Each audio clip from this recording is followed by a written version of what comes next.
बहू। चाइनीज बहू हमारी याद तो है ना आपको?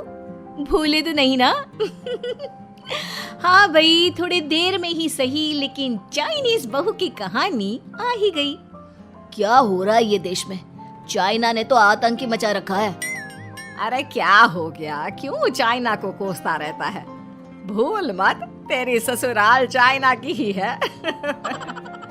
हाँ माँ, पर ये देखना, लड़ाई झगड़े, ये बीमारी, ऊपर से ये देश कितना चालाक है, अंदर न जाने क्या क्या करता रहता है। तभी अंदर से बहू की चिल्लाने की आवाज आती है। अरे क्या हो गया बहू, क्यों चिल्ला रही है? माँ जी, ये देखिए, ये रूस ने यूक्रेन की हालत क्या कर दी है। ऊपर से चाइना में 2 बड़ा लॉकडाउन लग गया है। माँ जी, अब क्या किया जाए? अरे तो तुम लोगों को क्या परेशानी हो रही है, मैं तो यही नहीं समझ पा रही हूँ। वो क्या है ना माँ, हम लोग चाइना जाने की सोच रहे थे, सांगसू के भाई की शादी है। तो क्या? अरे कौन सा उन लोगों के यहाँ भाई घोड़ी चढ़ता है जो बहन काजल लगाकर नेक लगी? माँ जी, उसकी आंखें बहुत छोटी छोटी है, उसमें या तो पुतली रह सकती है या काजल। साले की पुतली निकाल कर काजल लगा दो, अंधा कहीं का। क्या क्या बोले तुम मेरे भाई के बारे में? अरे नहीं नहीं बहू, वो तो बोल रहा था कि तुझे नेक मिल जाएगा। बहन है ना तो उसकी। नहीं नहीं माँ जी, मैं सब समझती, ये मेरे भाई का मजाक बनाते रहते। कितना सीधा है मेरा भाई, बिल्कुल छिपकली जैसा। नहीं नहीं बहू, सीधा गाय जैसा होता है। सही पकड़े हैं माँ जी। हाँ, तो मेरे भाई की शादी है, मैं चाइना जरूर जाऊंगी। तभी एक पड़ोसन आ जाती है। अरे नहीं नहीं बहू, तू कहीं ना जा, हम लोगों का मन कैसे लगेगा तेरे बिना। ले बहू, तेरे भाई के लिए ये शॉल रख ले, हमारी तरफ से गिफ्ट कर देना।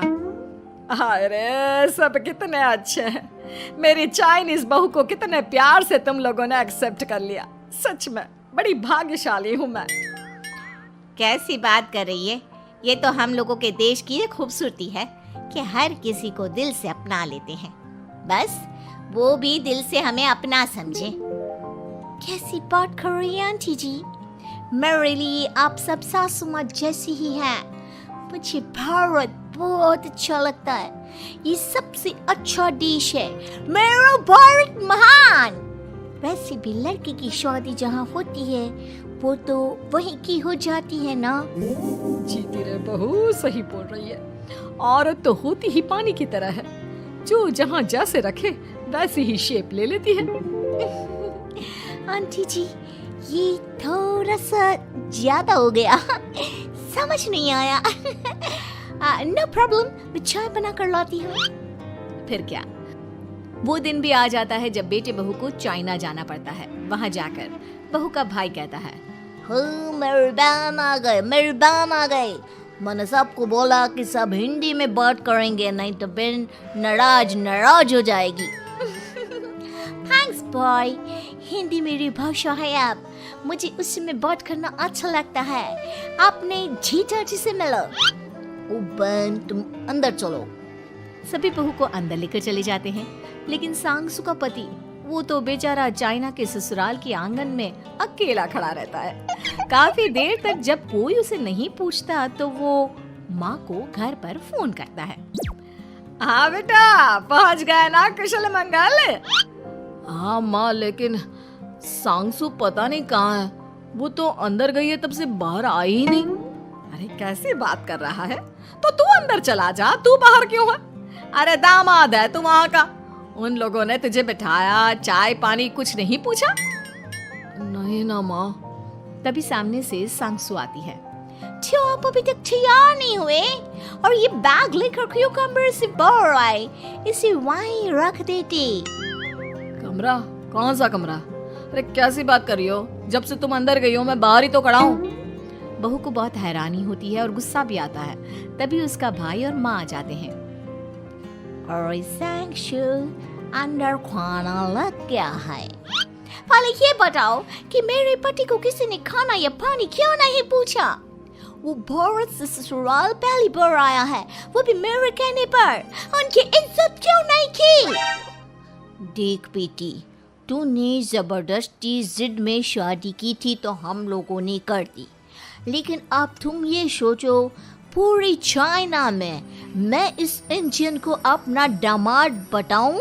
So sorry. हाँ संगसू, और तुम भी चुप रहना, नहीं तो वो लोग मेरी शादी तोड़ देंगे। ओह, ऐसी बात है।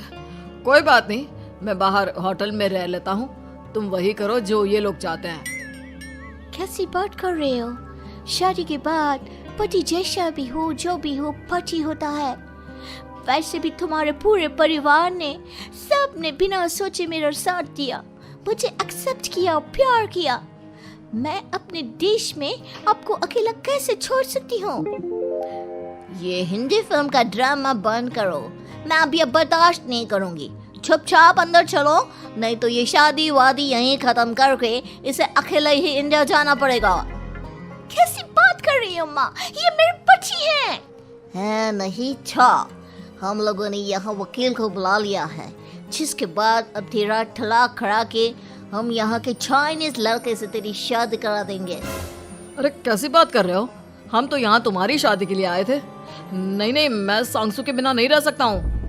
हाई वोल्टेज ड्रामा होने के बाद से ही सारा माहौल खराब हो जाता है कि तभी एक लड़की आती है। मैंने सारा इंतजाम कर दिया है, सांगसू की शादी का मंडप परसों लग जाएगा, तब तक इसके पति को कमरे में बंद कर देते हैं। सभी सांगसू के पति का हाथ बांधकर उसे कमरे में बंद कर देते हैं। ये क्या कानूनी है? आप लोग मेरे पति के साथ ऐसा नहीं कर सकते हैं। मैं किसी से शादी नहीं करूंगी, ये साफ बात है। पहले मैं अपनी शादी करूं, फिर तेरी भी शादी करवा दूंगा। सब कुछ तय हो जाता है, भाई की शादी हो जाती है। फिर वो दिन भी आ जाता है जब सांगसू की शादी वो लोग जबरदस्ती करने के लिए उसे मंडप पर ले जाते हैं। ऐसा मत करो, ये मेरी बीवी है। मैं किसी से शादी नहीं करूंगी। कैसे नहीं करेगी शादी? शादी तो तेरा बाप भी करेगा। हो, मैं करूंगा शादी। प्लीज कोई मेरी शादी किसी अच्छा औरत से करवा दे। चुप, बिल्कुल चुप। फिर माँ सांगसू और उसके पति से कहती है, तुम लोगों का बच्चा मेरी कैद में है। अगर तुम लोगों ने कोई भी होशियारी की तो मैं इस बच्चे को मार दूंगी। दोनों माँ का रूप देखकर हैरान हो जाते हैं। बच्चे की खातिर दोनों शांत हो जाते हैं और शादी की रस्में शुरू हो जाती है कि तभी सांगसू की सास पुलिस के साथ आ जाती है। माँ, सरसू माँ आ गई, मेरी माँ आ गई। माँ प्लीज हम लोगों को बचाकर वापस ले चलो। पुलिस सभी को गिरफ्तार कर लेती है। बेटी के बच्चे को मारने की धमकी तो कोई चुड़ैल ही दे सकती है। अरे तो ये चुड़ैल ही तो है। ये सही बोल रहे हैं, ये औरत किसी चुड़ैल से कम नहीं है। तभी उन लोगों का बच्चा भी आकर सांगसू के गले लग जाता है। माँ, तू सही समय पर आ गई, लेकिन तुझे कैसे पता चला कि यहाँ ये सब हो रहा है? बेटा, ये चाइनीज लोग ना होते ही धोखेबाज हैं। इन लोगों पर मुझे भरोसा नहीं था, इसलिए मैंने तेरे फोन को हमेशा के लिए मेरे फोन से अटैच कर दिया था, जिससे तेरे आसपास होने वाली सारी बात मैं सुनती रहूं। उस दिन भी मेरी तेरी बात हो रही थी तो तेरा फोन ऑन था, मैं सब समझ गई थी। मुझे माफ कर दो। नहीं, बिल्कुल नहीं। चलिए माँ जी, इंडिया वापस चलते हैं। आज के बाद मैं यहाँ कभी नहीं आऊंगी।